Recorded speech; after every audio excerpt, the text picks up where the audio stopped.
किसी भी कार्य को करने के लिए विश्वास होना जरूरी है। विश्वास के दम पर ही व्यक्ति अपने सपने को सच कर सकता है और इसी विश्वास के कारण ही विच्छेद्री पाल ने विश्व के सबसे ऊंची चोटी पर साल 1984 में कदम रखा था। इसी चोटी पर कदम रखते ही वह पहली ऐसी भारतीय महिला बन गई थी जिसने एवरेस्ट के अभियान के सफलता के साथ पूरा किया था। विच्छेद्री पाल माउंट एवरेस्ट पर चढ़ने वाली पहली भारतीय महिला थी। इनका जन्म 24 मई 1954 में नकुरी उत्तर काशी में हुआ था।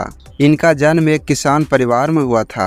इनके पिताजी का नाम किशन सिंह पाल था और इनकी माताजी का नाम हंसा देवी था। यह कुल 7 भाई बहन थे। इनके पिता भारत से जाकर तिब्बत में सामान बेचा करते थे और इनकी माताजी एक गृहिणी थी। विच्छेद्री पाल बचपन से ही एक पर्वतारोही बनने का ख्वाहिश देखने वाली पाल हमेशा से ही पढ़ाई लिखाई में तेज थी, लेकिन उस समय हमारे देश में लड़कियों की पढ़ाई पर परिवार वाले ज़्यादा ध्यान नहीं देते थे, जिसके कारण बच्चियों को पढ़ाई से वंचित रहना पड़ता था।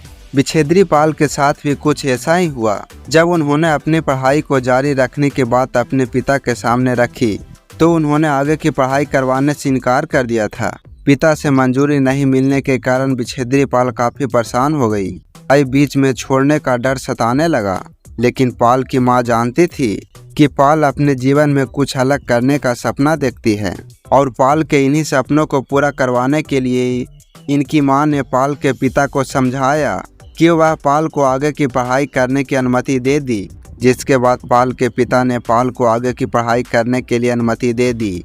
अनुमति मिलने के बाद पाल ने अपना पूरा ध्यान केवल अपनी पढ़ाई पर लगा दिया और इस तरह से उन्होंने अपने पहले बीए विषय में डिग्री प्राप्त की और इसके बाद संस्कृत भाषा में एमए पोस्ट ग्रेजुएशन किया। पोस्ट ग्रेजुएशन की पढ़ाई करने के बाद पाल ने बीएड की डिग्री भी हासिल की ताकि वह एक अध्यापिका बन सके और अपना ज्ञान बच्चे को बांट सके। जब वह मात्र 12 वर्ष की आयु में एक स्कूल पिकनिक के दौरान पहली बार अपने दोस्तों के साथ एक 13,123 फीट ऊंची चोटी पर चढ़ाई की तो वह एक गांव की एकमात्र लड़की थी।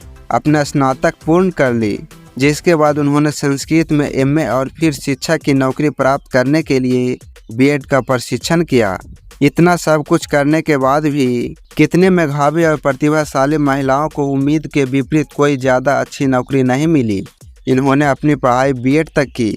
इसके बाद विच्छेद्री पाल ने आखिरकार अपने सपनों को पूरा करने की ठानी और सभी परिवार और रिश्तेदारों के तीव्र विरोध के बावजूद भी इंस्टीट्यूट ऑफ माउंटेनियरिंग कोर्स में आवेदन किया। इसके बाद 1982 में एडवांस कैप में गंगोत्री और रुद्रगौरा पर चढ़ाई करके इतिहास रचा। इनके इन्हीं कामयाबी के कारण ब्रिगेडियर ज्ञान सिंह ने इंस्ट्रक्टर इन्हें यहीं पहली नौकरी दे दी। 1984 में माउंट एवरेस्ट पर चढ़ने के लिए एक अभियान दल का गठन किया था। इस दल का नाम 84 था, जिसमें लगभग 11 पुरुष और 5 महिलाएं थी। इसके बाद उन्होंने अपनी टीम के साथ अपनी यात्रा शुरू की, लेकिन यात्रा के दौरान बीच में ही लोटस ग्लेशियर में अचानक भूस्खलन हो गया, जिसमें वह और उनकी टीम के कई सदस्य बुरी तरह से जख्मी हो गए। इस आपदा के कारण पूरी टीम के कैंप बर्बाद हो गए और टीम के ज़्यादातर सदस्य बीच रास्ते से ही हार मानकर वापस घरों की ओर रवाना हो गए थे। इतनी मुसीबतों का सामना करते हुए भी उन्होंने हार नहीं मानी और टीम के कुछ सदस्य के साथ चढ़ाई पूरी करके इरादे के साथ आगे चल पड़ी।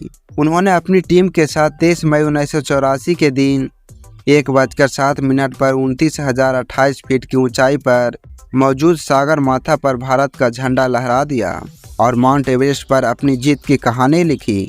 विच्छेद्री पाल ने तूफान और कठिनाइयों का सामना किया और माउंट एवरेस्ट पर चढ़ने वाली पहली महिला का खिताब हासिल किया।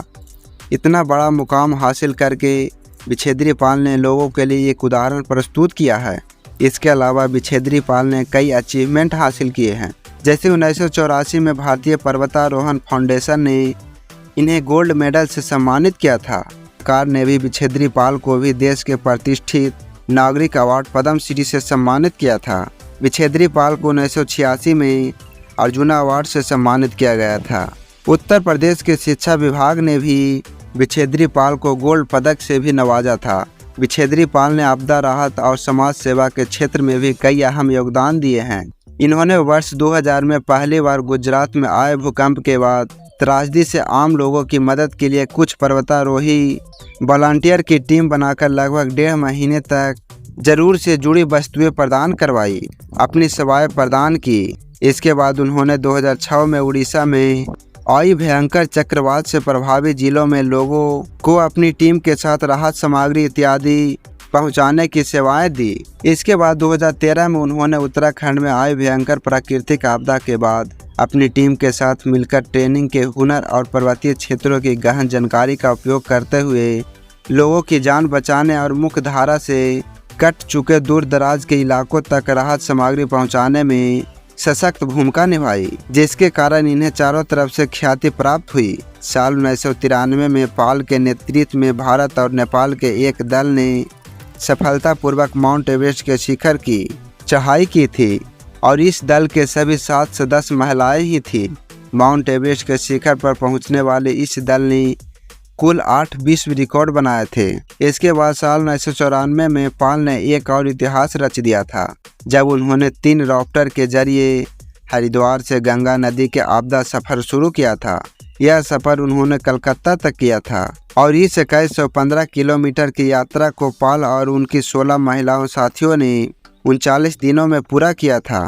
साल 1946 में यूरोप की सबसे ऊंची चोटी माउंट ब्लैक और साल 2008 में अफ्रीका की सबसे ऊंची चोटी माउंट किलिमंजारो पर भी पाल ने सफलतापूर्वक चढ़ाई की थी। साल 1999 में पाल ने विजय रैली कारगिल शुरू की थी और इस रैली की शुरुआत दिल्ली से मोटर बाइक के जरिए की गई थी और इस रैली का अंतिम चरण कारगिल था।